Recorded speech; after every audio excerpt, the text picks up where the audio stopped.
вечер на сите. Јас сум професор доктор Димитар Богатинов, представник од Друженијето на граѓани иницијатива за сајбер безбедност, корпоративна безбедност и скрининг менеджмент C3I од Скопје, а воедно и поддржано од Метаморфозис фондацијата и TechSoup.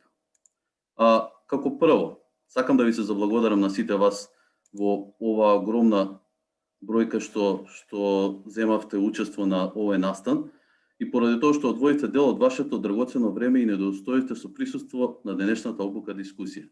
Прва денешна обука е предавањето од професор доктор Методи Хаџијанев, кој, како што видовте на најавата, е меѓународен експерт специализиран за правни и стратешки аспекти или креирање политики за справување со асиметрични сајбер и хибридни закани, а воедно и член на C3I. Денешната тема која ќе ја презентира професор Хаџијанев е препознавање и проверка на информации. Ве замолувам, доколку имате прашања поврзани со двете обуки и следната што е од професорот Богдановски, да почекате до завршетокот на самите обуки и да поставите прашањата во делот за дискусија. Професоре Хаџијанев, повелете со вашето излагање. Благодарам, добро вечер на сите кои што се присутни. Драго ми е дека имаме некаде гледам околу 100 учесници, што за мене е баш импозантна бројка. Благодарам на сите што што изразивте желба да присуствувате на оваа обука. Се надевам дека ќе успеам да го задржам вашето внимание, бидејќи она што сега ќе го презентираме е дел од подолго, да кажем, подолготрајната работа на која што работиме како C3I, а воедно е и сублимат на едно неодамнешно истражување кое што го имавме како дел од нашата работа. Ке започнам веднаш заради времето. Би сакал да само Добро, значи темата ќе обработиме преку 4, да кажам, прашања на кои што ќе се осврнам, 3 на крај ќе дадеме заклучок. Најпрво ќе зборнеме малку за дигиталната трансформација и современите информатиско-комуникацијски технологии. Ќе дадам осврт на тоа како и на каков начин дигиталната трансформација влијае врз секојдневниот живот и како конвергенцијата која што се случува помеѓу сајбер просторот и физичкиот простор ги изместува вредностите во кои што всушност по кои што живееме и како истото влијае врз нашиот живот.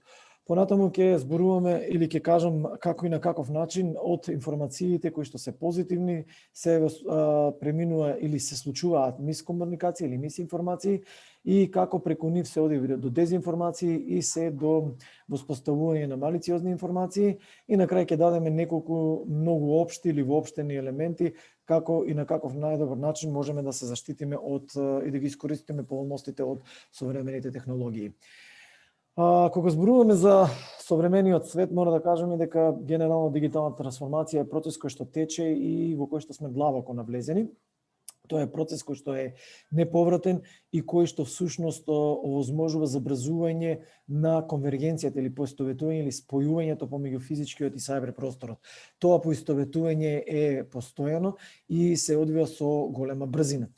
Како и во останатите делови од светот, така и кај нас информатиско-комуникацијските технологии и апликациите на социјалните медиуми го сменија начинот на пристап до информациите, тие сменија како се споделуваат информации, значи на каков начин општиме со информациите, каква е интеракцијата и комуникацијата, влијаат на остварувањето на дневните рутини, значи начините на кои што всушност сме ги решавале проблемите порано или денеска, во голема мерка е сменето, но и во барањето решение и нудењето на решение или давање на одговори. И секако тоа влијае во водењето на бизнисот, бидејќи како такви современите технологии имаат значителна примена во заради во бизнисот како резултат на потребата од зголемување на ефикасноста и ефективност. Ова својствено влијае или следствено влијае на тоа каква перцепција ќе изградиме за нештата, навиките кои што ги имаме, пристапот кон нештата кои што ги имаме, мислењето на населението. Што конкретно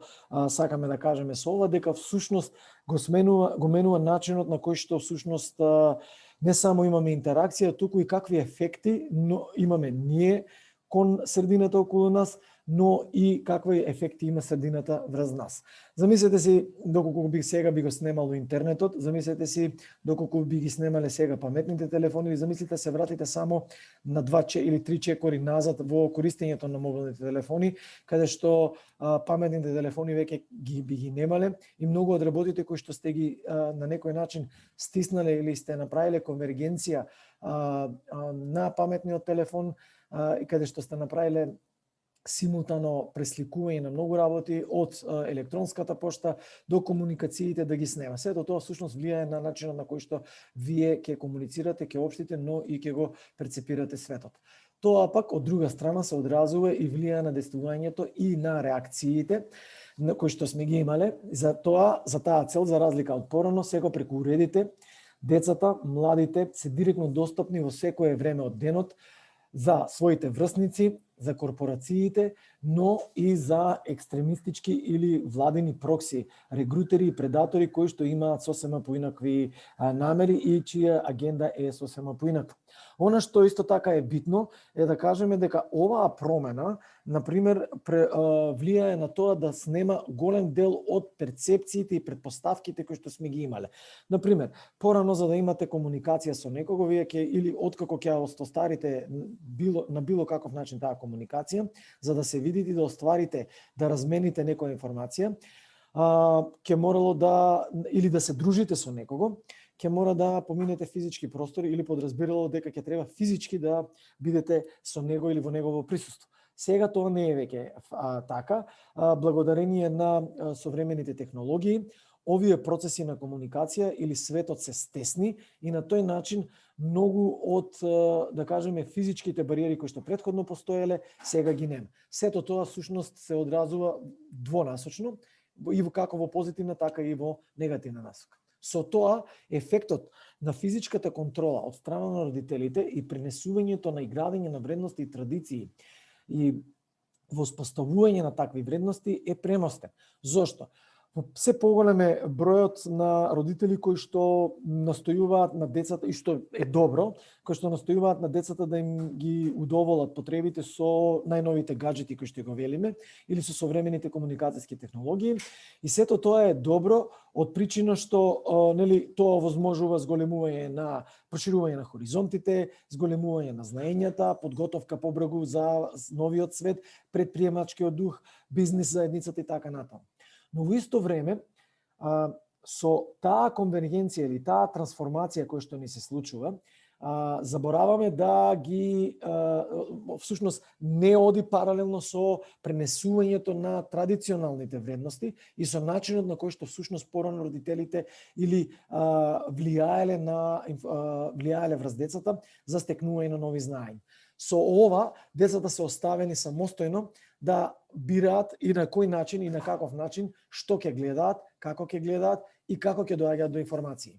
Информацијско-комуникацијските технологии и социјалните медиуми до одреден степен на тој начин ги намалија традиционалните семејни активности и здобивањето на знаења, како што се преку пребарување на информации, значи децата сега имаат способност сами да бараат информации. Порано постоеа книги или пак тоа го правеа преку телевизија, каде што имаше контролирано, каде што имаше контрола на тоа кои информации се споделуваат, кои не се за споделување.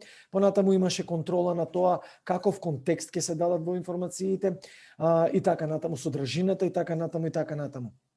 Од друга страна, како дополнителна информација представува исто така и обликувањето на перцепцијата. Оној кој што го креирал контентот порано, ја имал моќта да ја креира и перцепцијата, односно да ги гради вредностите и да ги вметнува ставовите кај децата и на тој начин да формираме или оно што го велиме, ги градиме како позитивни личности. Сега таквото нешто, без контрола, може да биде многу опасно и најчесто се одвива надвор од допирот на родителите. Тоа значи, како што веќе реков, инкорпорирање на вредности, традиции и восприемање на знаење. Таквото восприемање на знаења и е покрај тоа што може да биде многу позитивно, може да биде и многу негативно.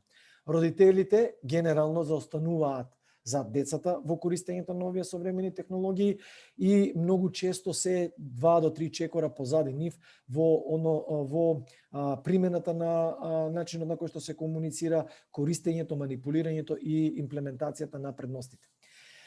Без реално разбирање на последиците, младите можат директно да учествуваат во активностите за вознемирување или да ги поддржат овие активности преку споделување на различни содржини. Тие дури често пати не се свесни за ефектот кој што може да го предизвикаат. Сведоци сме на голем број на TikTok содржини, на голем број на видеа кои што се снимени и така натаму, каде што младите забораваат, мислејќи дека се во виртуелен свет, за да достигнат слава, популарност и така натаму, снимаат или споделуваат материјал кој што може да биде компрометирачки или пак преку кој може да предизвикаат негативни ефекти. Она што е опасно е што во таквиот материјал или во таквата слобода која што постои, често пати постојат актери кои што имаат малку поинаква цел, поинаква агенда и кои што всушност преку манипулација на информациите или преку мисинформации, дезинформации и малициозни информации можат да влијаат врз креирањето на овие вредности, но не само кај младите и кај децата, туку и генерално во целото општество.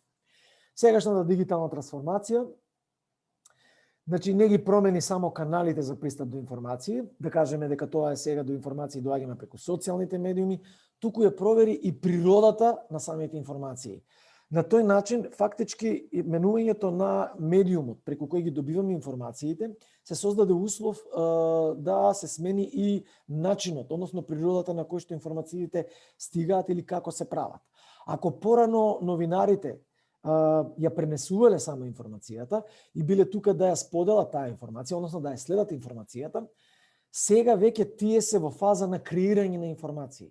Тоа креирање на информации е далеку од новинарството и се поистоветува или е поврзано со одредени техники на војување, каде што всушност пропаганда или познати, значи од порано, од давнешни времења се познати како пропагандни активности, со кои што всушност се има за цел да се наметне одредено поведение или пак да се олеснат одредени активности или да се засилат одредени активности кои што имаат поинакви цели. Во ова поврзување или поврзувањето кој што го создаваат социјалните медиуми, се појавуваат како алатка што поттикнува ангажман и простор каде што се одвива тој ангажман. Тоа значи дека младите се понудени, кај младите, а и сите ние, всушност, преку социјалните медиуми, често пати сме вклучени во социјален активизам и тој социјален активизам може да биде позитивен, но може да биде и негативен.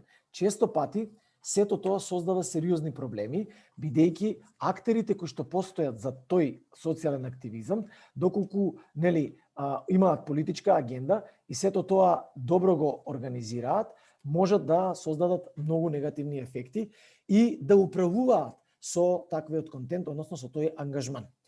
На тој начин, информацијско-комуникацијските технологии и апликациите за социјална комуникација предизвикуваат сериозни проблеми кај младите во неколку домени и тоа може да предизвикат емоционална промена или емоционални проблеми, психолошки проблеми, здравствена состојба, тие влијаат врз здравствената состојба, значи ако тоа стане премногу силно, да кај младите дојде до повлекување, не чести се појавите на депресија или форми преку каде што преку така наречените сайбербулинг, омаловажувања, деградирање и така натаму, значи се влијае врз прво емотивно тие да се повлечат, но доколку таквиот притисок прерасне во перманентна ситуација или тие се изфрустрираат до толку да може да има и здравствени проблеми.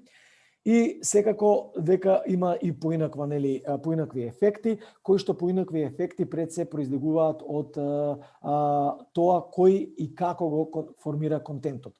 Додека младите не сакајќи може да предизвикаат одредени проблеми преку шерување или преку да кажеме влијање, односно преку произведување на некакви информации, преку информацијско-комуникацијските технологии и преку современите медиуми, она што е битно е да се истакне е дека се појавија одредена група на актери кои што имаат политичка, економска или поинаква агенда и кои што всушност настојуваат да го искористат овој простор и да ги премостат воспоставените бариери кои што во современиот систем на живење ги имаме како такви и кои што се изградени за регулирање на ваквите проблеми. Дигиталната трансформација и можноста за користењето на машините, пред се на алгоритмите или на одредени, да кажеме, иако професорот Митко ќе каже не постои вештачка интелигенција се уште која што е самостојна на такво ниво, се уште се повеќе и повеќе се зборува дека постојат, да кажеме, алгоритми или системи, машини кои што можат да вршат брзо споделување на информации, креирање на информации, но и да се дизајнираат одредени алгоритми преку кои што всушност ловат, можат да препознаваат карактери, можат да препознаваат навики и така натаму и да ги пренасочуваат информациите или да ве таргетираат преку така наречено профилирање. Нема да навлегувам многу, ќе оставам тоа Митко да го каже, да влијаат на и да се изберат, значи прво да вршат изолација од она што ќе може да го видите, да ви сервираат она што тие сакаат да ви го сервираат и пред се да на тој начин преку соодветна информација да откако ви изолираат да вршат индоктринирање. Тоа може да биде на различни начини направено, може да биде за економски контекст, може да биде во политички контекст или пак да направат класична радикализација во смисла на негативни она радикализација која што води кон насилен екстремизам, независно дали станува збор за лев или десен. Она што исто така е битно е да истакнеме дека мора да наповенеме дека често пати сега се вели дека современи технологии само ги осудуваме и дека тие се причина за ваквите дезинформации. Дезинформациите постоеле уште од времето на Адам и Ева. Она што е битно, како што реков, смената е каналот, смената е брзината со која што се одвиваат и волуменот, значи количината на информации преку кои ние сега општиме и која што можеме да ја споделиме. Живеејќи во ера во која насловните страни креираат расстройство и стрес и во која ударните вести често пати не кршат, можеме да кажеме дека е јасно како и на каков начин овие информации имаат емотивно влијание, но и психолошко влијание врз самите нас и пред се врз младите. Денес социјалните медиуми, покрај останатото, како што истакнав, станаа и бојно поле, каде што самите информации стануваат средства за војување. Зошто? Ќе видите дека како што реков, многу работи сменија навиките на кои што всушност сме навикнати и така натаму. Информацијско-комуникацијските технологии се користат заради олеснување на работите дури и во гласањето. Или и да не се користат во гласањето, бидејќи политички контекст може да се менува и одредени актери сакаат да влијаат. Замислете си кај младинците кои што не се доволно, да кажеме, зрели или медиумски писмени, каде што всушност можат да бидат мета на вакво изолирање, ваква индоктринација, па дури и вакво селектирање, да влијаат преку градење на политички контекст, преку дезинформации, лажни вести или пак искривување на фактите. Сето тоа всушност го поставува прашањето како да се заштитиме и како да ги искористиме поволностите од современите технологии. Ова е многу битно и сакам да го подлечам, бидејќи често пати кога се зборува за ова, генерално луѓето кои што доаѓаат од безбедносниот сектор, ако што се најповикани сега да дадат одредени своји видувања доколку ваквите ефекти имаат политички контекст, а не само социјален, често пати одат на една протекционистички пристап во кој што велат најдобро е да ги исклучите или да го намалите пристапот. Факт е дека тоа можеби е најдобрата заштита, меѓутоа како што ќе видиме сега, мора да напоменеме дека она што ние треба да научиме е да ја намалиме негативната страна на информацијско-комуникацијските технологии или негативниот ефект кој што тие го пружат, но да ги задржиме истите и да ги унапредуваме, бидејќи имаат и огромен број на поволности. Многу е важно да се направи разлика генерално кога зборуваме за тоа, за информациите помеѓу три типа на неточно информирање. Тоа е мисинформацијата, дезинформацијата и злонамерната информација. Мисинформација, велиме, имаме тогаш кога се споделуваат неточни информации без да се има намера да се нанесе штета. Често пати можно е да одреден новинар или пак некој да пренесе одредена информација за која што тој смета дека е таа информација точна, доколку лицето всушност ја исправи грешката и доколку укаже на тоа дека дошло до недоразбирање, во тој случај не можеме да забележиме или дека има негативен контекст, односно дека ќе има дека таквото нешто има негативна позадина. Дезинформацијата е кога лажната информација се споделува свесно за да предизвика штета или пак да предизвика одредена цел, односно да предизвика одреден ефект. Злонамерната информација веќе е нешто што е најлошо или тоа е веќе најопасно, да кажеме ако можеме така да ги изградиме по стадиум, станува збор збор за информација кога вистинската информација се споделува за да предизвика штета, а често пати со пренесувањето на информациите се всушност дизајнираат полувистини, делумни вистини за да се остранат одредени работи или пак се применуваат алатки, мерки и други активности кои што всушност влијаат на приватноста, влијаат на ефектите и пред се имаат директен ефект врз оној на кој што се насочени. Сега прашањето зошто различните актери креираат дезинформации, имаат различни мотиви, тоа може да бидат економски причини, често пати, значи, како што реков, овие алатки, како што е, например, Фејсбукот и другите социјални апликации, Твитер и така натаму, имаат алгоритми кои што ве селектираат и кои што врз основа на вашите перформанси и врз основа на вашите побарување или навики, она што сте го кликнале, ви селектираат такви содржини. Но економските, да кажеме, гиганти или економските, да кажеме, аспекти на дезинформирањето често пати можат да ве наведат да ве донесат, значи во до свест или пак кај вас да предизвикаат стадиум да посакате нешто да купите или да одиграте нешто, некоја игра или па за било каков контент, односно да имате некаков ефект или да предизвикате некаков ефект кој што ќе има економска природа. Покрај економските, тоа може да биде и политички, сосема истите слични алгоритми се користат за политички цели, повторно да ве таргетираат, да создадат информација која што или да создадат кај вас свест и да предизвикаат ефект кој што за нив е посакуван, а за кој што тие однапред имаат изграден став. И секако социјални, психолошки, емотивни, во кои всушност каде што имате едноставно како и во секојдневниот, нели, живот, дали тоа ќе биде од одмазда, завист, дали тоа ќе биде чисто напакостување заради насилништво и така натаму, тоа се пред се начини преку кои што всушност се формираат дезинформации, се пласираат тие дезинформации или пак злонамерни информации каде што всушност се креира невистина, се искористуваат ваши слики и така натаму. Многу слично видовме, значи, делумно елементи од ова, значи може да се стават и во неодамнешниот случај на јавна соба каде што всушност и фотографии дел биле, нели, без дозвола одземени, како резултат на тоа тие фотографии биле ставени во друг контекст и така натаму и сето тоа создава, нели, негативни ефекти. Како да се заштитиме? Регресивниот или нихилистичкиот пристап е еден од пристапите, исклучувањето на информатско-комуникацијските системи и активното учество од користење на социјални медиуми. Ќе видите многу луѓе често пати сакаат да ги изгасат социјалните нели своји профили, на тој начин сакајќи да се исклучат од тој свет, што некогаш е и добро доколку сакаат да одморат ако имаат преголем притисок, преголем ангажман во тој дел. Меѓутоа она што реков на почетокот дека ова не е решение, нели, на проблемот, не со тоа може да се загубат одредени други предности кои што се нудат, на пример да бидеме информирани, да бидеме во текст со некој настани и така натаму. Најсигурното и наједноставно, нели, но не по секоја цена е исклучувањето од медиумите. Како да се заштитиме? Генерално неколку модели и пристапи постојат на тоа.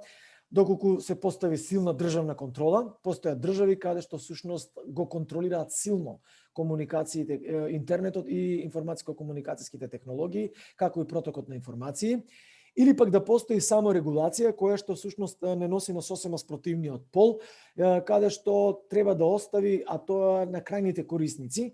Многумина од демократскиот свет заговараат ваков пристап, бидејќи сметаат дека интернетот всушност е создаден за тоа, а тоа е за, нели, за комуникација, за прогрес, за достигнување поинакви квалитети и така натаму, проширување на хоризонтите, перцепциите и така натаму.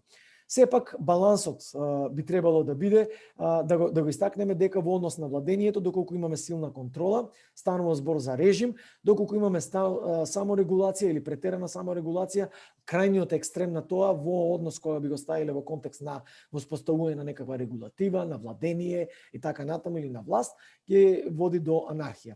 Демократијата некако би била на средина или барање на баланс помеѓу тоа колку државата или авторитетите од државата, јавните институции институции имаат контрола врз интернетот и врз комуникациите, како и врз баланс од тоа колку крајните корисници, односно колку прво ние сме свесни во тоа, свесни за сето тоа, и како ги споделуваме информациите, како пристапуваме кон лажните вести, но и на актерите кои што креираат, а тоа се, да кажеме, новинарите, медиумските куки, економските актери кои што учествуваат во креирањето на информации или таргетирање, па и политичките актери кои што настојуваат или да општат со информации.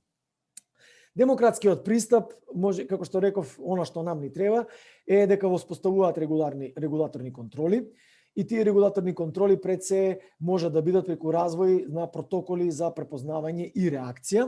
Ова е дел од првите фази на борбата во дезинформацијата во демократскиот свет, покрена или тргна преку ваков начин, или тргна преку со развивање на протоколи. Лично сметам дека ова е делумен пристап, бидејќи и да развиете добар протокол, креативноста кај злонамерните актери, особено кај прокси актерите или оние кои што се бават стручно за да нанесат штета или пак да добијат економска корист од сето ова, многу често може да го проучат протоколот и да востануваат некаков глич или да воспостават одредена празнина, недостаток и токму овде всушност да таргетираат. Заради тоа сметам дека многу подобро е доколку се инвестира во јакнење на еластичноста на општеството. Доколку сте го слушале терминот, немаме ние можеби најсоодветен превод на резилиенс или на резилиентно општество, а тоа е општество кое што ќе може да го прифати, да го абсорбира негативниот бран, да издржи и да пред се го митигира или да го намали негативниот ефект на овие дезинформации, а да го задржи и да го актуализира позитивниот ефект. Кој е инволвиран во сите овие делови?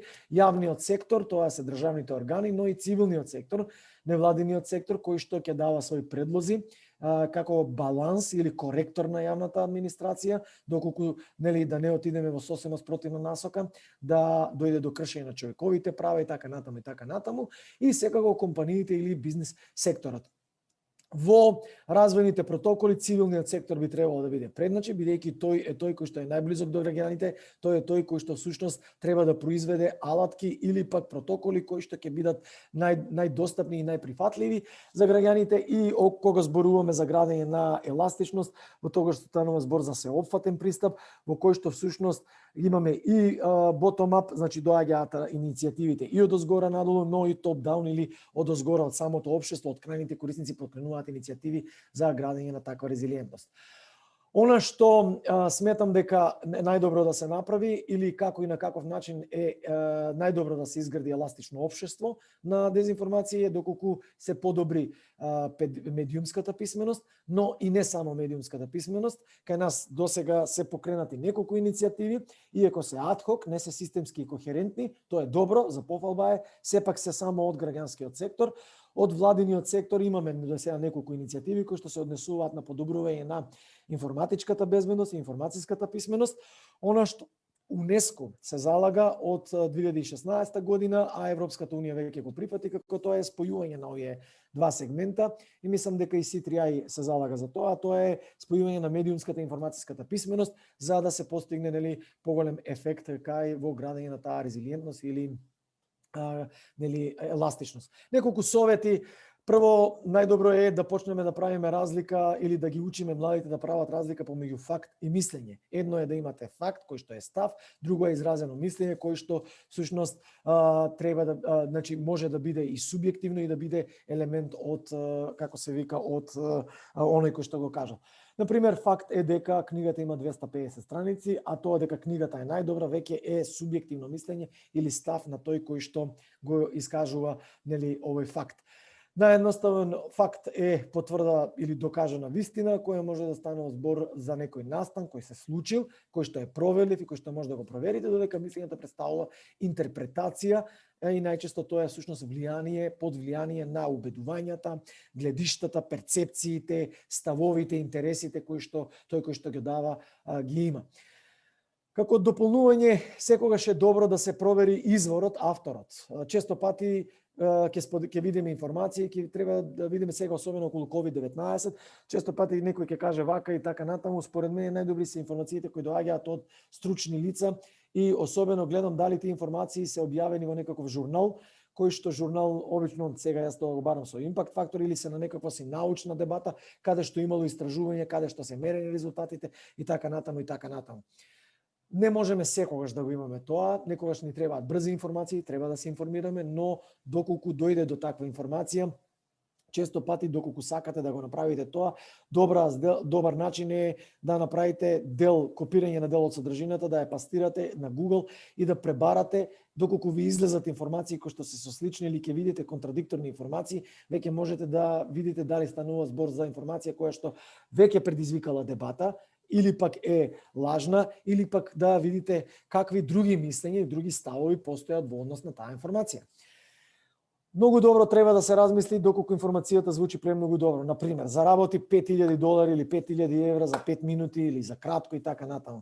Секоја информација која што премногу звучи добро, значи нешто е чудно со неа. Тоа е мојата препорака која што секогаш им давам на студентите и она што секогаш им го кажувам кога комуницираат преку современите комуникацијски технологии, им кажувам дека секогаш доколку сметаат дека нешто што не треба да го знаат сите, не треба да го споделуваат дури и во затворен чатрум или пак во затворена соба на комуникации, бидејќи не знаете кога, во кои услови, како и каде може да дојде до таа информација, затоа што се што сме запишале, значи некаде останува. Дури да го избришете, тоа останува. Например, пробајте да го избришете вашиот профил, се прашувате како ќе се вратите назад и како сите информации кои што останале на профилот остануваат, нели, заштитени. Односно повторно ви се враќаат, кога ќе би го активирале профилот.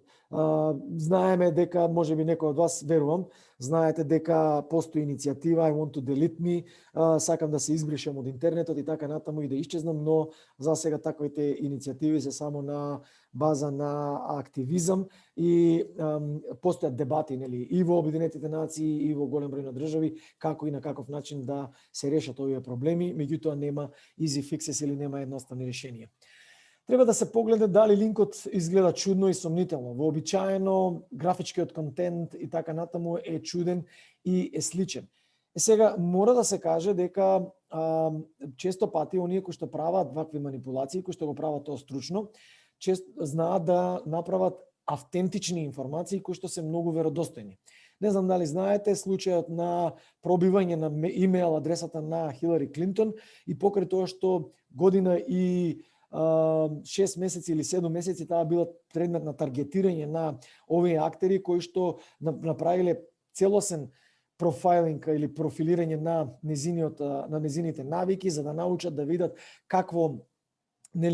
какви навики има, на кои контенти сака да кликне, дали е дисциплинирана, дали има хигиена информацијска или дали знае, дали има култура, сајбер култура и така натаму, безбедносна култура пред се, успеале да дојдат до линк каде што креирале контент од потеста, кој што и бил близок со работник, кој што бил и текако сличен, бидејќи и точно значи ги мереле активностиве после одреден настан, ја таргетираат со оваков фишинг имејл, таа поверувала на контентот на содржината на текстот дека е веродостојна, кликнала на линкот и после тоа значи дојде до пробивање на имејл адресата. Ова е само кратка верзија од целиот случај.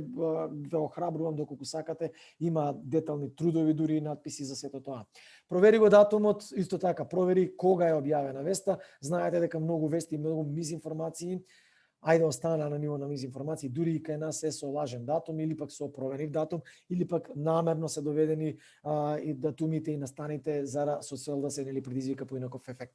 Провери дали информацијата не е некоја шега, провери кој друг освен изворот ја споделил оваа информација и кој друг зборува за тоа, за да можете да видите. Ова се секако само оддел од препораките кои што би ви ги дал. Постојат многу сајтови, постојат многу организации кои што се интензивно бават со ова, имаат апсолутно супер одлични насоки за сето тоа. Јас нема да должам многу, само би заклучил дека дигиталната трансформација и современото информацијско-комуникацијски технологии го промениат светот за добро, но и за лошо. покрај позитивните работи кои што ги имаме во голема мерка од овие гаджети и од овие технологии, има и голем број на негативни вектори кои што се пружат по и влијаат не само на емотивна, туку и на безбедносна и на сигурносна сфера. Преку информацијско и комуникацијските технологии и социјалните медиуми секојдневно наидуваме на информации, мисинформации, дезинформации и малициозни информации. Овие информации се креираат или како резултат на грешка, или пак се со намера, со цел да се предизвикаат од обични криминални активности кои што се на физички, лични, од поединци до организирани групи кои што имаат економска природа или пак политичка природа, независно дали станува збор за некаква си шпионажа, хибридно војување или пак радикализација која може да бима лева или десно ориентирана.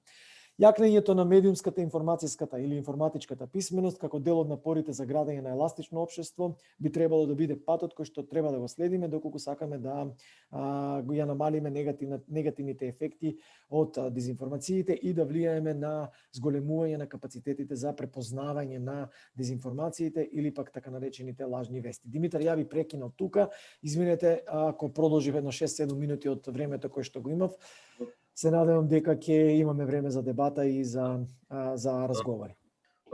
Како втора денешна обука предавање е од професорот доктор Митко Богдановски, кој како што видовте во најавата за настанот е меѓународен експерт за сајбербезбедност, компјутерски мрежи, исправување со онлайн радикализација и користење на сајбер просторот од страна на терористите, а воедно и дел од C3I и председател на организацијата. Темата која што денеска ќе ја презентира професорот Богдановски е сајбербезбедност, посебно на делот на социјален инженеринг. И се надевам дека ќе ви долови, бидејќи ова е голема тема, најважните работи кои што во иднина би ви помогнале да научите повеќе за самата сајбербезбедност и да бидете повеќе свесни за што би се случувало на самиот интернет. Повелете, професор Богдановски, со вашето излагање. Имаме време 30 на минути за да го направите. Благодарам, Димитар. Прво благодарам за поканата. Гледам одлично си го организирал настанот, доста учесници, што генерално, како што кажа Хаджанев, навистина фасцинирачки е, затоа што сме учествувале на повеќе активности, меѓутоа бројката дефинитивно не било ни приближна на оваа, значи има заинтересираност за темата.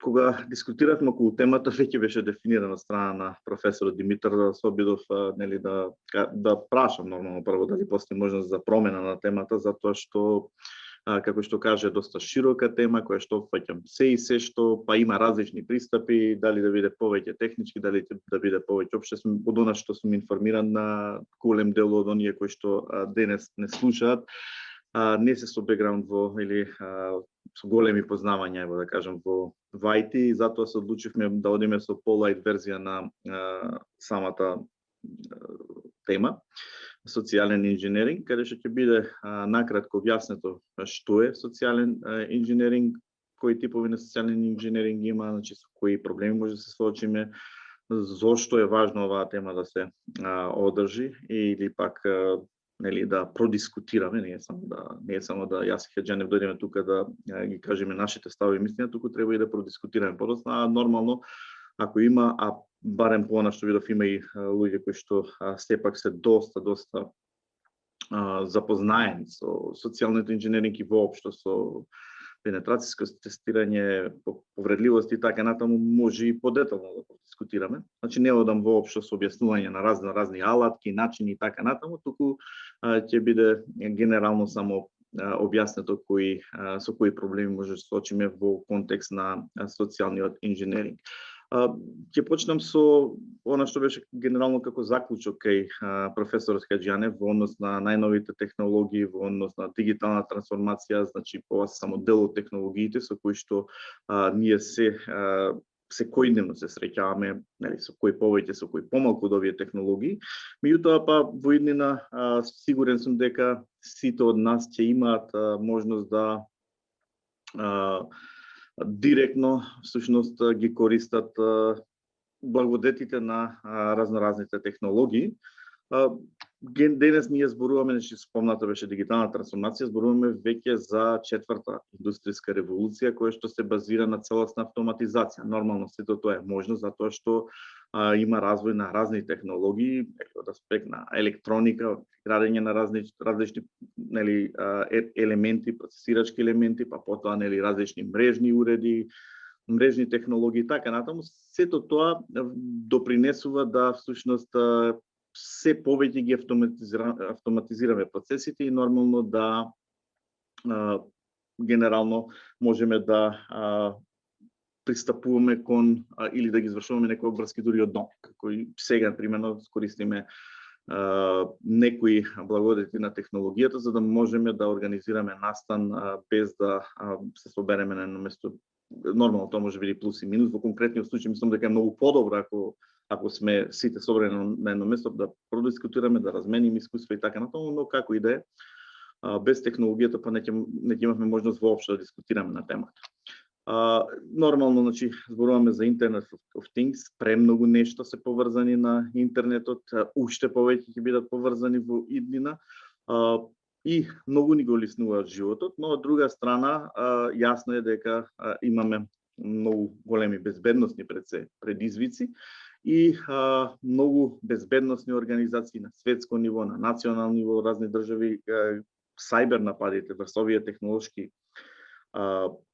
достигнувања, нели, затоа што што повеќе технолошки достигнувања, што поголем напредок, поголем е и проблемот во однос на нападите. Значи ги класифицираат на прво, второ, трето место и така натаму во однос на можното загрозување дури на националната безбедност. Овде значи сум земал еден пример кој што не е земен нити од некои безбедносни организации и така натаму, каде што многу повеќе повисоко е нивото на, барем согласно она што го прикажуваат во нивните проценки на загрозување со сајбербезбедност, овде од Светскиот економски форум за согласно нивниот последен извештај, сајбер нападите се третираат како напади кои што имаат огромна веројатност да се случат и голема е можноста да импактот биде многу голем. Примерно, ако ги земеме weapons of mass destruction, тоест оружје за масовно уништување, да, импактот е огромен, нели, нуклеарно оружје и така натаму, не е само нуклеарно, тоа меѓутоа без разлика, но пак од друга страна веројатноста дека такво нешто ќе се случи е многу мало. Или терористички напади, јасно, значи веројатноста е некаде на средина и импактот не би бил толку голем. Нормално, согласно проценките, овој Светскиот економски форум и генерално се фокусира на финансиските консеквенции. Нормално, секој си гледа своја перспектива. Сега сајберот зашто може, од кого може да се користи, значи од разнавачки институции, организации, од нормално криминалците, армиски структури, безбедносни структури, хакери и така натаму за различни цели, намени и така натаму. Значи од нели сајбер криминалците знаеме зашто тоа го прават за некој си личен бенефит, финансиски и така натаму, државите знаеме зашто го прават, нели заради некои разнавачки поддршка на нивните разнавачки активности во целост и така натаму. Значи различни се перспективите и потребите всушност од различни структури. Сега зошто сајбер нападите се успешни? Генерално, значи, може да гледаме од аспект на некои недостатоци на технологиите кои што ги користиме, компјутерите, различни мрежни уреди и така натаму, различни антивирус програми, така. Меѓутоа, во глобала главниот проблем е всушност човекот, затоа што вие може да земете 10 компјутери, да ги подесите соодветно, нели, безбедноста, да го дигнете нивото на највисоко ниво, нели, однос на безбедноста, ако имате добар администратор, кој што нормално добро ги познава и нарушувањето на безбедноста, и сите тие исто ќе реагираат при случај на напад. Тоа нема да се случи ако вие земете 10 луѓе, исто ги едуцирате, истото им го кажете, верувајте дека секој различно ќе реагира на конкретен напад. Од она што нормално овие проценти не ги земајте здраво за готово, меѓутоа генерално не е далеко од вистината дека 95% од успешните напади се всушност причина на некоја си човечка грешка и 98% од 98% од сајбер нападите всушност се базираат на употреба на социјалниот инженеринг.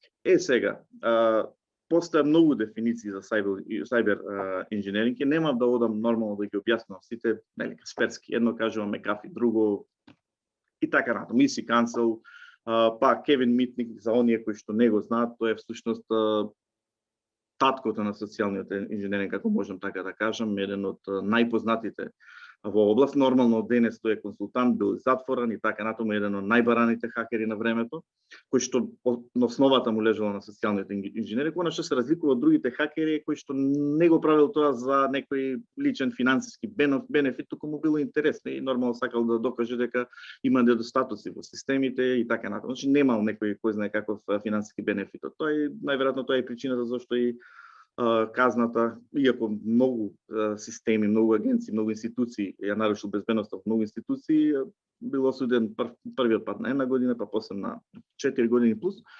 Значи, генерално има многу дефиниции, како што кажав. Јас кратко би искористил една кратка дефиниција која што ги опфаќа сите останати. Значи, социјалниот инженеринг е всушност уметност на манипулирање со луѓето, така што тие се откажуваат од доверливи информации, значи самите се откажуваат на нивна волја, нормално изманипулирани, или ги кршат стандардните безбедносни практики. Значи, ако некој со нив одржал обука, има политики и така натаму, успел некој да ги изманипулира. Ако погледнеме во еволуцијата на социјалниот инженеринг, ќе видиме дека на почеток се базирал исклучиво на користење на телефонски повици и така натаму, или пак лице во лице комуникација, нормално после со развој на интернетот, на различни алатки и така натаму, се усовршува социјалниот инженеринг, за да сега имаме многу напредни всушност напади кои што се тешки за откривање во многу случаеви и навистина и оние кои што не знам како се едуцирани можат да сгрешат. Инаку на линкот кој што е подолу, не знам Димитар дали ќе сподели презентацијата, всушност имате еден куп други дефиниции кои што се поврзани со социјалниот инженеринг. Во контекст на социјалниот инженеринг, секој е потенцијална жртва, како што споменав и претходно, дури оние кои што се многу едуцирани или мислат дека многу знаат во однос на сајбер безбедноста. Многу полесно име на сајбер криминалците да изманипулираат со човек, видовме нели процентот, отколку со компјутер, верувајте дека е така, и нема потреба од некоја висока технологија, а како оди технологијата напред, така па излегуваат и нови начини на реализирање на социјалниот инженеринг. Нападот со социјален инженеринг може биде директен или индиректен. Индиректен е примерно наоѓате, ево да кажеме, USB напад или некој ви го дава, го вметнувате во вашиот компјутер и толку. Значи веќе оној кој што сака да оствари контакт, тоест да си ги земе информациите што му се потребни, ќе ги земе. Директен напад е каде што имаме директна комуникација, може биде двонасочна комуникација, еднонасочна, нели може да ви се јави некој па да комуницирате, па да нели биде многу фин, па вие дури да му понудите дополнителна информација, толку што ќе биде фин дечкото, или од друга страна може биде еднонасочна комуникација, добивате некој си линк, некој имејл и кликате и така. Значи, во глобала циклусот на нападот со социјален инженеринг е овој што е прикажан всушност на слайдот, каде што има прво нормално се дефинира нападот, што сака всушност нападач да направи, кој е таргет, се собираат информации, нема директно да нападне, прво мора нели да собере одредени информации од интернет, од било каде што може да ги собере, се подготвува и после нели веќе воспоставува контакт со жртвата, ја искористува жртвата и на крај нормално ги брише сите траги за да ја реализира целта. Овде се обидов на еден слайд да прикажам, ова е всушност голем дел од ова што го гледате, е всушност од едно мое истражување за една книга која што на крај ќе кажам, ќе ја препорачам. Таксономија на нападите со социјалниот инженеринг.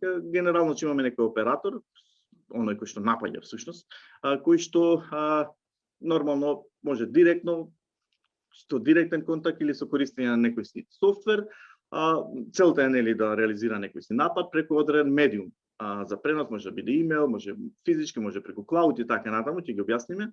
И на различни начини, може со нели, може да биде да настапи во контекст на пријателски пристап, авторитет и така натаму, реципроцитет, нели, ќе му понуди некоја услуга, па ќе побара услуги и така натаму. Овде се некои вектори на напад, ги има повеќе класификации, меѓутоа само дел од нив ќе бидат објаснети. Сега околу медиумот за пренос знаеме, значи може преку имейл да бидеме искомуницирани, се повеќе се користат различните апликации за instant messaging или instant пораки, што е Messenger, WhatsApp и така натаму, се почесто. Барем една сигурно снимале порака во која била всушност каде што намерата била всушност да излечат одредени информации преку instant message. Понатаму нормално може преку телефонски да се реализира, преку VoIP исто така. Може преку социјалните медиуми, посебно добро е преку социјалните медиуми тоа што не мора всушност да нема ни да знаете кој е тој позади, значи може да отвори лажен профил и да каже кој сака дека и нормално да ве изманипулира.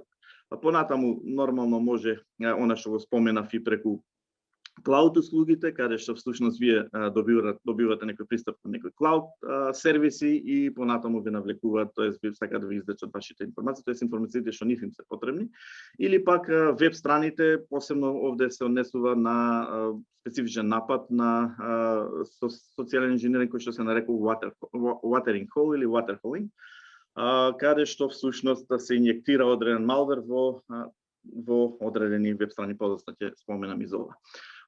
Човек или софтвер, значи може човекот да има интеракција, директна или индиректна, значи директно да стапи во контакт со жртвата или пак да користи различни алатки, пример телефон, овдека значи не ова обичен телефон, баш и обичен всушност телефон, ефтин телефон кој што го користи еднаш и го фрла. Значи не станува збор за постпейд, припейд и така натаму, туку нормално дека ќе е припейд, каде што не треба да има информации за него, го користи еднаш, го фрла и толку, што толку употребата.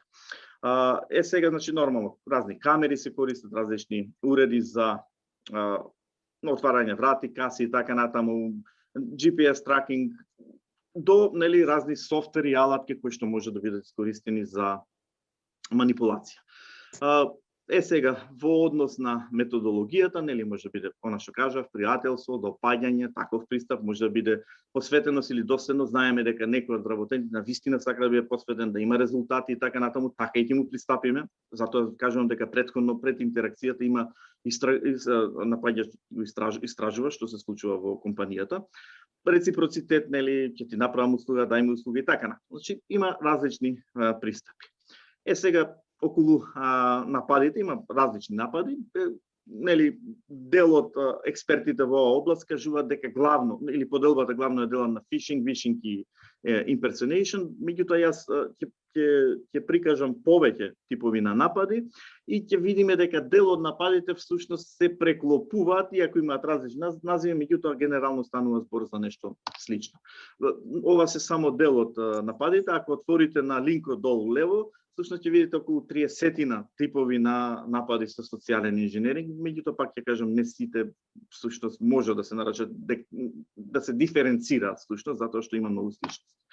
Dumpster diving или нормално нуркање во отпад, тоа е тип на напад каде што и не е ништо ново, всушност се користело и претходно, користеле и разузнавачи, безбедњаци, за различни цели и така натаму, нормално и криминалци, каде што буквално, значи, влегуваат во вашиот отпад и гледаат дали може да дојде до одредена информација, конкретно овдека дали може да дојде до некоја конкретна информација која што може да искористат за логирање во некоја ваша сметка. Shoulder surfing, каде што всушност ја користи можност ако може да забележи што конкретно работите на вашиот телефон, на вашиот компјутер и така натаму и нормално да евентуално дојде до некои информации што би биле после користи. Добро. Мислев дека некој прашува нешто. Во контекст на овие два напади, голем дел од експертите сметаат дека не се напади со социјален инженеринг, што во глобала можам и да се согласам, затоа што нема интеракција тука генерално затоа што генерално напади со социјален инженеринг подразбират интеракција со жртвата. Овдека нема некоја кој знае каква интеракција со жртвата. Како год во најголем дел од класификациите ќе ги најдете. Фишингот како напад е напад кој што ни е добро познат, малтене секојдневно сите ние се среќаваме со различни спам пораки, ако отидете во спам ќе најдете еден куп пораки во вашиот спам, сигурен сум за тоа. И повеќе сме одсвесни, меѓутоа многу пати знаеме и да наседнеме на ваков тип на напади. Во глобала, значи, имаме фишинг, кој што генерално, значи, не се фокусира на паѓачите на некој, туку испраќаат такви пораки до многу корисници. Имаме spear phishing, каде што имаме конкретно, значи, напад на некоја организација, одсек, оддел, повеќе лица и така натаму. И имаме walling кој што всушност е уште пофокусирано, всушност тука генерално се избираат менаџерите на некои институции, оние кои што се на највисоко ниво или high level. Нешто слично на што кажа професорот Хаџијанев, значи треба да внимаваме дека не се она што го гледаме како добра понуда е навистина добра понуда, туку може да има нешто во позадина. Значи треба внимаваме дали е премногу добро за да биде вистинито. Ако е такво нешто, треба да се позамислиме, без разлика дали ставува збор за дезинформација или пак за некој хакерски напад. Многу често знаат да ви наметнат дека тоа многу итно, треба многу да брзо да кликнете на некој си линк, значи имате хиперлинкови и нормално или пак може да има одредени прилози, атачменти, кои што всушност содржат ransomware, злонаменен софтвер или друго, било што се всушност спаѓа во тој злонаменен софтвер. Пример за фишинг, конкретно ево многу често го поврзуваат со некој актуелен настан. Конкретно овде имаме ковид, нели, настанот каде што светската организација ви праќа порака, нормално загрижена и ви кажува дека треба да стигнете одредени информации, каде што дополнително ќе се едуцирате, се запознаете со проблемите со кои што може да се соочите, нормално станува збор за вирус. Сега, нели, зборуваме за нешто што некаде се случува, што можеби нема да допре до нас, меѓутоа и кај нас имаме доста фишинг напади, имаме доста и имаме всушност и некои кривични пријави против одредени лица, дел всушност и осудени и така натаму за фишинг напади. Овдека конкретно известување од Агенцијата за електронски комуникации, конкретно од ЦИР тимот, каде што кажуваат дека бидете внимателни, има таква и таква кампања против корисници во државата, значи во Македонија. Сега колку и да има такви предупредувања, нели, знаат да бидат успешни често напаѓачите, затоа што секогаш некој ќе наседне. Овдека конкретно еден напад врз нашата електронска пошта, тоест на нашиот универзитет, каде што всушност имаме легитимен корисник, кој што и легитимен е имејлот, не е некој фейк имејл, каде што многу легитимна порака е, каде што затоа што многу често ние ги менуваме лозинките и има нормално линк. Верувајте дека голем дел наседнува нова. Пред 2 години беше ова што го прикажав, пред месец дена имавме нешто слично, па искомунициравме со професорот Хаџијанев, па најверојатно фишинг и така натаму. Штета што не ги информира веднаш професорите тука, што се случи, нели, по ден или два ги информирав дека најверојатно станува збор за фишинг, сепак, нели, нормално треба институциите да го проверат, но повратно добив од дел од професорите дека ми се заблагодарија и дека веќе ги испочитувале господата кои што го пратиле линкот. Така да, значи, наседнале. Значи, станува збор за професори, дел од тие професори дури и се вклучени во некои обуки. Затоа кажувам дека и ние кои што сме едуцирани и едуцираме други, знаеме да сгрешиме. Ова е некој си друг фишинг напад, таргетирани сме конкретно ние на Воената академија. Интересно е што многу актуелно е нешто конкурс за пилоти, кој што во моментот на вистина беше од колешка која што на вистина го води тој процес и така натаму. Нормално дека не насетам, ама за малку на овој имейл, затоа што многу често знаеме да отвориме од телефон, па да не ја дочитаме пораката. Среќа што во последен момент забележав дека имейл адресата горе не е баш нејзината имейл адреса. Advanced Persistent Threats, тука имаме, значи, напредни закани. Сега ова не е баш социјален инженеринг, меѓутоа голем дел од активностите што се во ова операција, всушност ова е целосна една операција, се поврзани со социјален инженеринг. Значи, многу од чекорите во социјален инженеринг всушност се испочитувани од страна на хакерите. Reverse social engineering, каде што имаме обратен социјален инженеринг, овдека всушност корисниците молат за помош кај напаѓачите, што се случува всушност претходно напаѓачите направиле некоја штета во системите на корисниците, нормално оние кои што се жртви не знаат дека тоа случило и на некој начин ги навлекле да им се обратат буквално нив за помош. Значи имаме некој си обратен инженеринг. Baiting е всушност друг начин на социјален инженеринг, каде што се залажуваат корисниците на различни системи, или пак може да се случи она што споменав на сам почеток, да најдете некој си USB, походник, надвор и така натаму, или пак да бидете присутни на некоја конференција, па некој си постави некој си штанче таму и супер, 16 гига, 32 гига и така натаму. Ви го дава бесплатно, доаѓате, го ставате во вашиот компјутер и нормално го заразувате компјутерот и всушност и целата корпорација или институција доведувате во проблематична ситуација. Значи имаме тука бесплатно нудење за бесплатно преземање медиуми или бесплатно USB, она што кажав, хардвер и така натаму, кој што генерално е компрометиран. Quid pro quo не е поразличен од она претходно, со тоа што овдека разликата е ако претходно ви нудат одредени добра за за против услуга ќе ви ги земат информациите, овдека ви нудат услуги. Некои услуги имаш проблем со тоа и тоа ќе ти дадам услуга, меѓутоа за тоа исклучи го антивирусот затоа што не можам да инсталирам ништо на твојот компјутер, кога ќе исклучите антивирусот веќе си ги зема информациите што му се потребни. Water calling или watering hole го спомнав на самиот почеток, овдека имаме ситуација каде што прво имаме проверка што вас најмногу ве интересира, на кои веб страни најмногу верувате, влегуваат на тие веб страни, инјектираат некој малвер и после тоа кога ќе влезете вие многу ви е доверлив затоа што вие често влегувате, верувате на таа веб страна и многу полесно ги давате информациите отколку ако некоја веб страна ви е непозната. Tailgating piggybacking, која е разликата овдека? Во првиот случај, значи, генерално, оној кој што напаѓа бара помош, ево носи пакет со него, сака да влезе во вашата организација, нема картичка за да влезе, и што вика, ве молам задржете вратата, треба да го внесам. Или такви некои слични начини на комуникација и влегуваат натре, нормално после си извршуваат други обврски поврзани со социјалниот инженеринг. Или пак вториот случај со tailgating всушност се прикрадуваат и кога влегува некој не дозволува да се затвори вратата, туку нормално влегуваат и тие. Surfing online contact, нормално ова е прва всушност процедура што ја прават. Прибираат сите можни информации за да може да продолжат со другите чекори од social engineering и после нормално другите чекори што следат од нападот.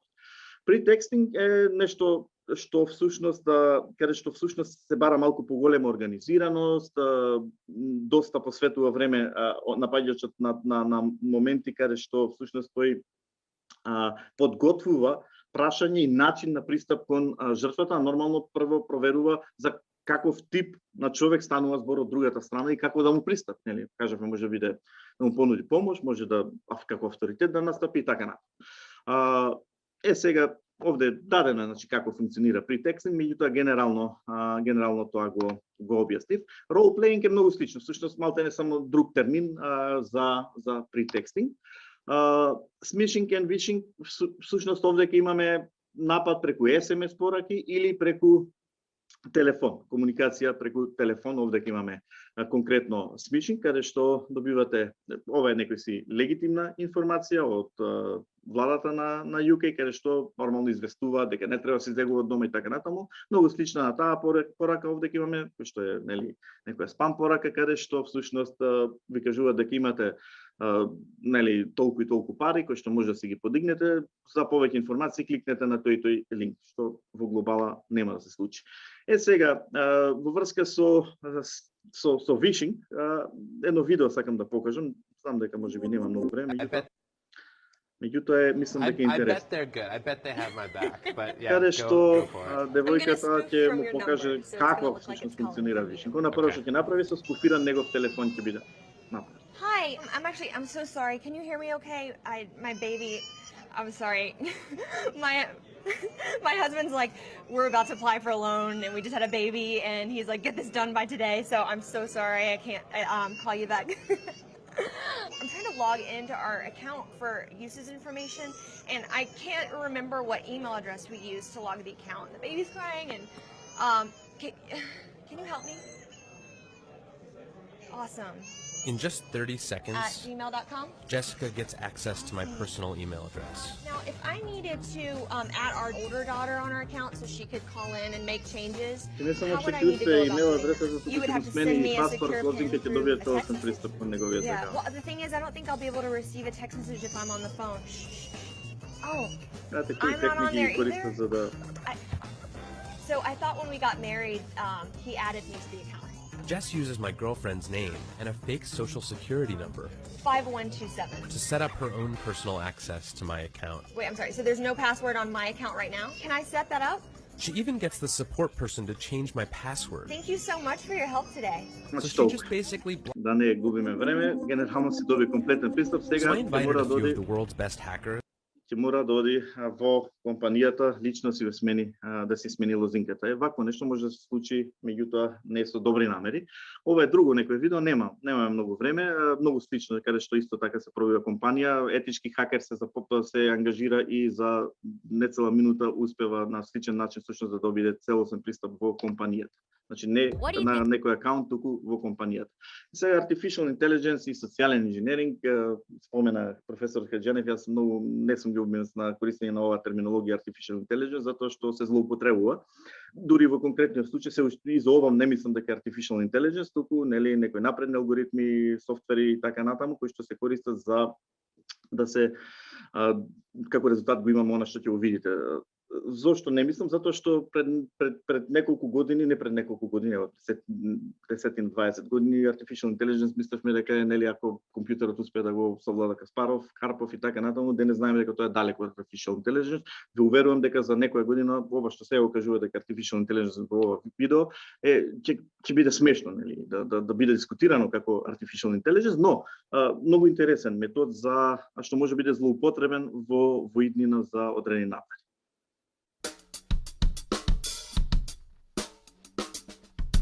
Hey guys, here's a short demo of our voice conversion technology. We'll be converting my voice to the voice of Barack Obama.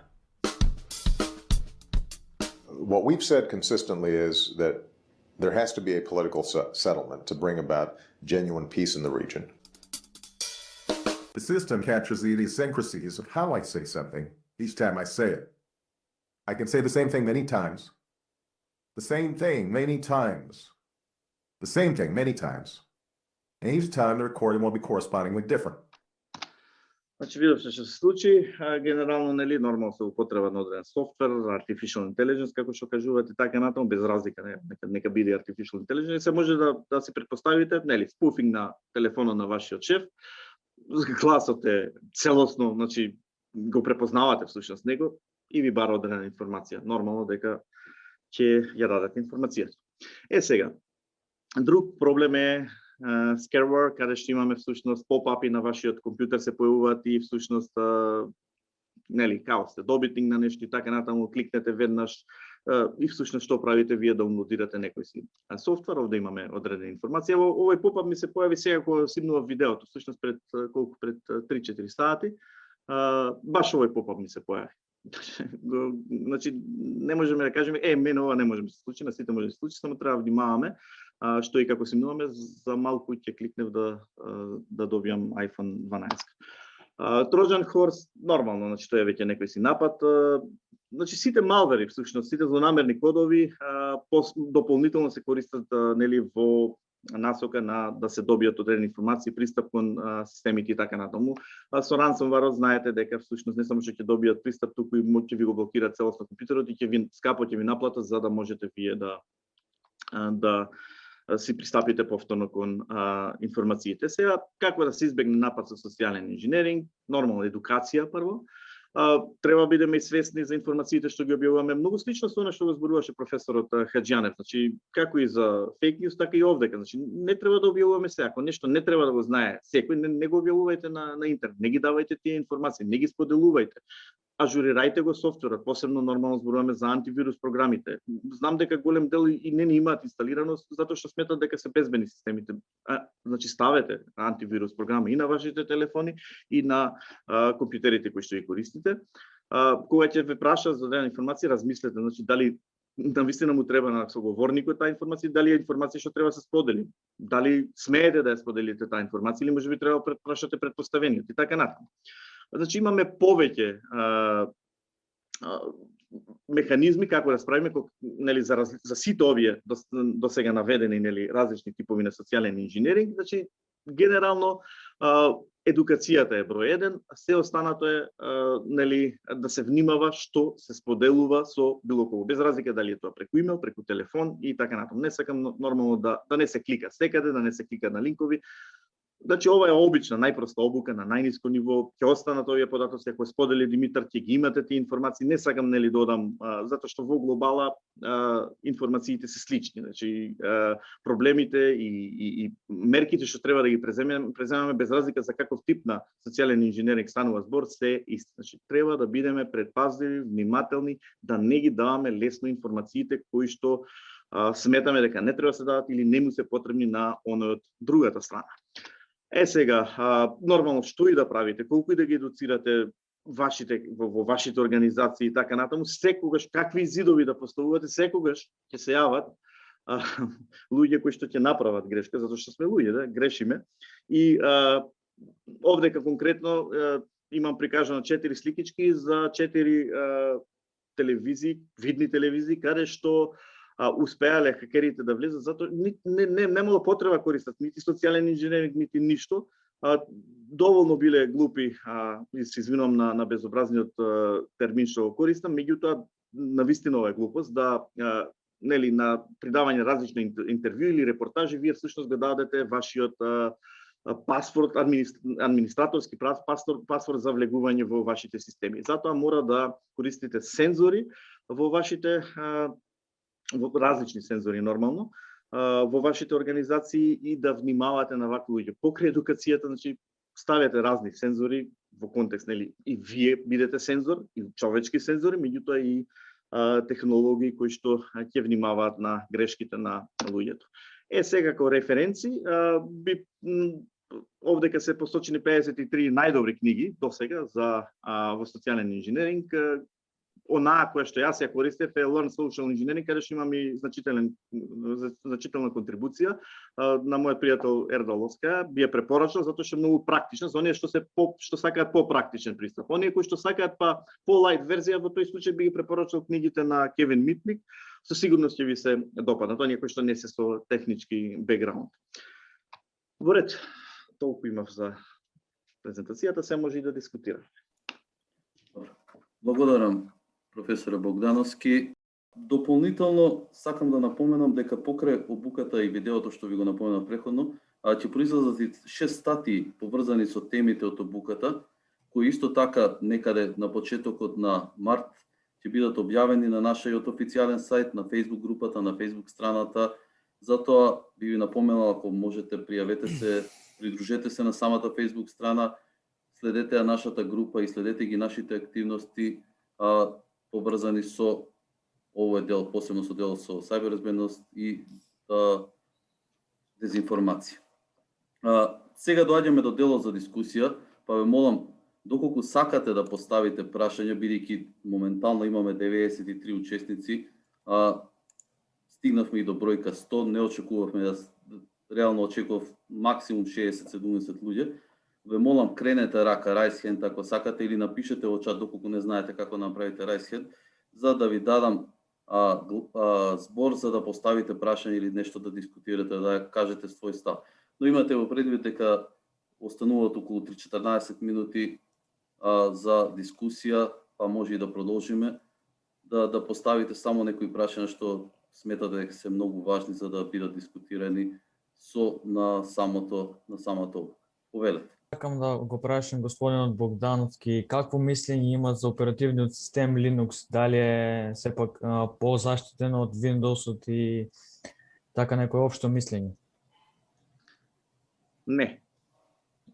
Генерално ако отворите и ако нормално гледате статистиките на нападите, ќе видите дека Microsoft можеби еден, нели, по статистиките ќе излезе дека е далеку повеќе повредливости се откриени, ама од друга страна Microsoft има многу производи, што не се однесува само на Windows-от. И ако погледнете и ако го анализирате Linux, ќе видите дека и таму има многу пропусти.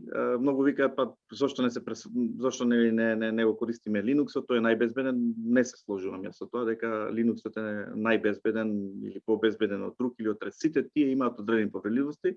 Значи не сакам ни да кажам дека Windows-от е најдобро како решение, меѓутоа во ниеден случај не би се сложил дека Linux е систем кој што е најбезбеден. Можеби најголем дел од хакерите се фокусирани на Windows затоа што знаат дека најголем дел од корисниците всушност се корисници на тој оперативен систем, но верувајте ако се свртиме на користење на Linux, знаеме како се гради Linux-от, ќе најда многу повеќе повредливости во Linux. Тоа е моја мислење. Сега имаме прашање од Оливер, гледам дека крена рака. Се не знам кој е. Да, здраво. Моето прашање е по однос на социјален инженеринг. Кој вид на социјален инженеринг најмногу е застапен кај нас во Република Македонија и која е процедурата на негово докажување и обезбедување на електронски докази кога најчесто се случува од некоја друга држава? Значи најчесто можеби не спомнав, не знам, не само кај нас, туку воопшто е нормално фишингот. Секојдневно, јас веќе кажав дека секојдневно сите ние добиваме различни фишинг пораки. Претпоставам дека не добиваш секојдневно како се вика повици или не знам било кој друг што го спомнав од овие начини на комуникација за да се приберат информации. Нормално прво нешто што сами треба да се внимаваме, значи не може се некој да трча по нас па да не ги решава проблемите. Сега доколку некој наседне а има случаи, не сакам да излегувам тука, знам одредени случаи, меѓутоа не знам што смеам, што не смеам да споделам, сум работел и со МВР и така начин сум работел на проектите, нормално не споделува со мене информации, но природата на работата е таква да некогаш и одредени информации дошле до мене. Генерално значи си преземаат мерки ако некој пријави дека преку фишинг нормално има одредена загуба, посебно нели оние компании кои што значи имало случаи да 100.000 евра уплатиле на погрешна сметка, им влегле во мејлот, фишинг им прат и така, значи едноставно баш класичен социјален инженеринг и уплатата следена е комуникација за реален некој трансфер на средства што треба да се направи, направена е уплата и тоа е тоа. Меѓутоа не е лесно да се дојде до тоа и мислам дека во конкретниот случај стануваше збор за една тетовска компанија која што голема сума на пари уплати и мислам дека не дојде на крај до тоа кој стои позади нападот, не беше од тука, сигурно беше од надвор Таргетина. Таргетина беше компанијата. Значи имам нормално механизми, тука го имаме ЦИР тимот го споменав, кој што постојано значи споделува разни информации врзани со посебно па со фишинг, социјален инженеринг, како отворите на нивната веб страна ќе видите. МВР нормално дека реагира на било која пријава, не било која, нормално само тие кои што имаат тежина да реагираат, не може да 100 денари па да ги ангажираат сите што се вработени таму. Тоа е процедурата. Прво нешто што треба да направиме е да внимаваме. Значи затоа и оваа презентација денес, значи затоа и вие треба со вашите вработени да, или ако не сте вработени утре, што вашите вработени со вашите во фамилијата, да им предочи дека треба да внимаваат. Ако се случи такво нешто, нормално дека ќе пријавите до надлежни институции и тие ќе преземат соодветни мерки. Дали со сигурност ќе ви го решат проблемот, не зависи само од нив. И во FBI да се обратите, и во NSA некогаш да се обратите, посебно кога зборуваме за сајбер напади, нема да можат да ви одговорат на некои проблеми со кои што би се соочиле. Значи сепак станува збор за некој виртуелен свет каде што голема е веројатноста хакерите или сајбер криминалците да се извлечат. Ви благодарам. Во секој случај предпазливоста за пред да се случи нападот е подобра мерка отколку после тоа да се докажува. Целосно се согласувам. Како е најдобро да ги заштитите учениците кои што се недоволно едуцирани?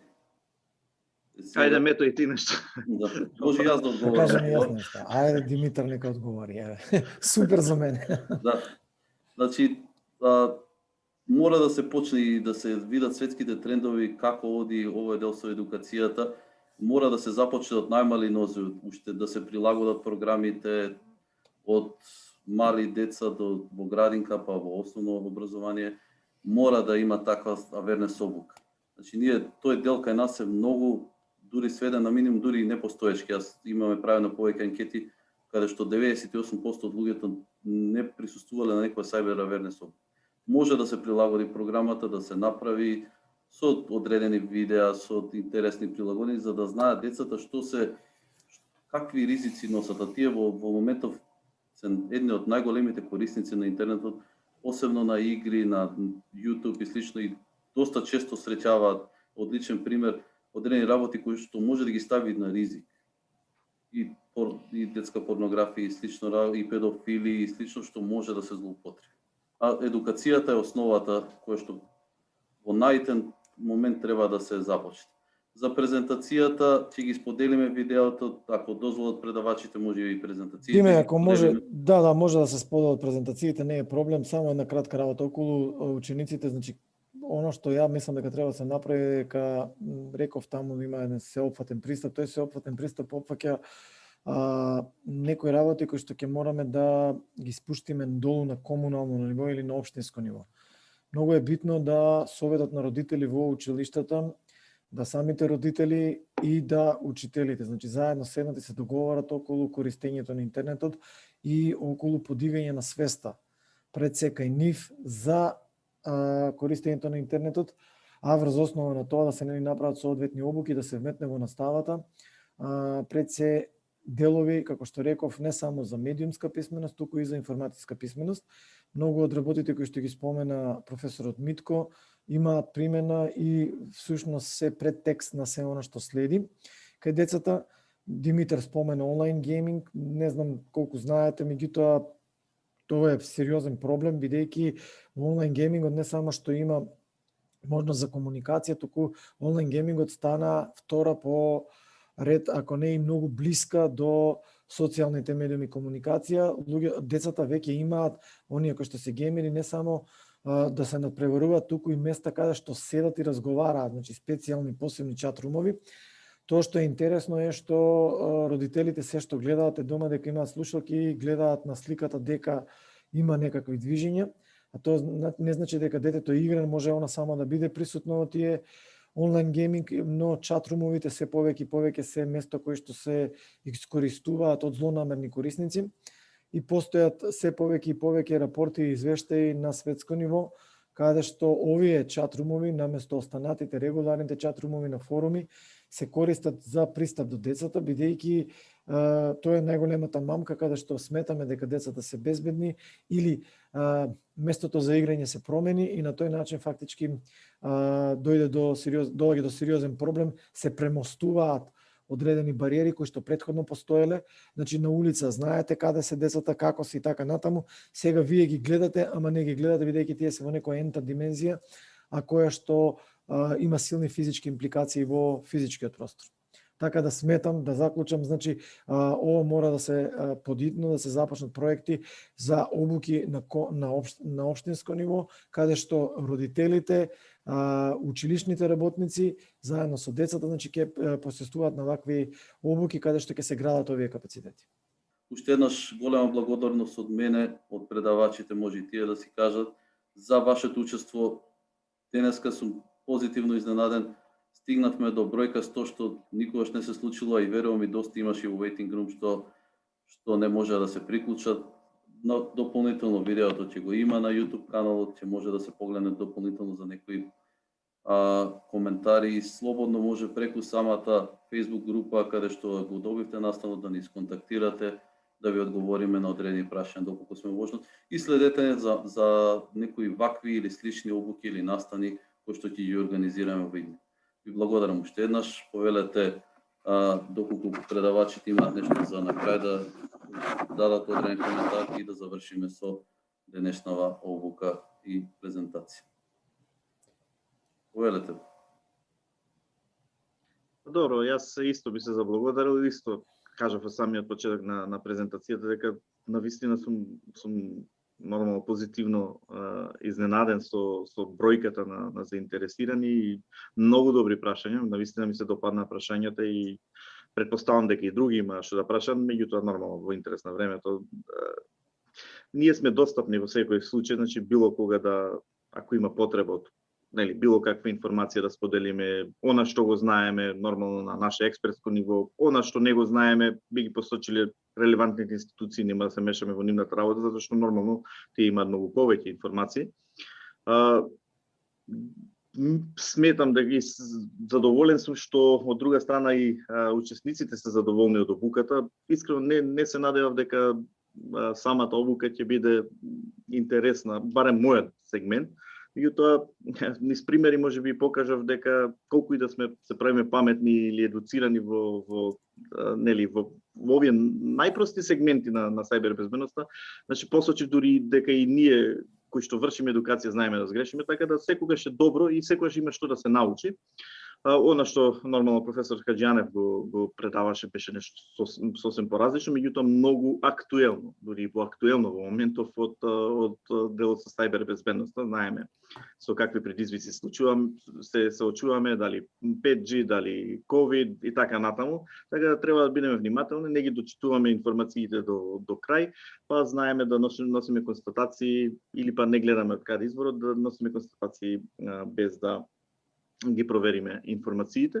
Значи, уште еднаш, Димитар, би се заблагодарил на тебе за организацијата, за комплетниот твој ангажман, навистина, бидејќи и работиме заедно, знам колку беше ангажиран во претходниот период, знам дека имаше некои дополнителни обврски во врска со овој проект.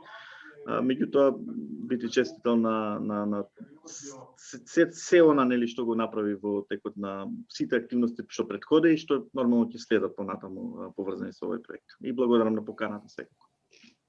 Добро, Дими, ја да се заблагодарам. Фала. Значи, прво ја кажав на почетокот, оно што сакам друго да го кажам е дека, еве, например, можете да ја следите нашата страна на Facebook, таму споделуваме и интересни надписи, имаме и наши надписи, например, околу конкретните напади имавме еден наш осврт на сето тоа, кој што мислам дека може да го видите и да видите што и како всушност овие напади можат да бидат, чисто доколку ви интересира.